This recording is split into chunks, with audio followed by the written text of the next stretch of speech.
Hey YouTube, maybe you're trying to replace a ball joint or a control arm today and this thing keeps spinning on you as you try to get that nut out. I just did not one but two control arms on the same vehicle.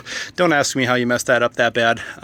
But these ones are really tricky because they have a flat bottom, nowhere to grab from on this Kia Forte. Let me show you what we got going on here because I figured out a trick. Boom, Kia Forte. I'm pretty sure this applies to probably most Kia vehicles. All right. So here underneath, here's the new control arm I've installed, and you've got the nut up there, right? Well, guess what? If you put a floor jack underneath and hit that skid plate that's on the bottom of the ball joint, it locks the screw in place so that you can actually tighten or loosen those. The one I'm talking about is this one right here, and it's a, sorry, super hard to see under it, 17 millimeter.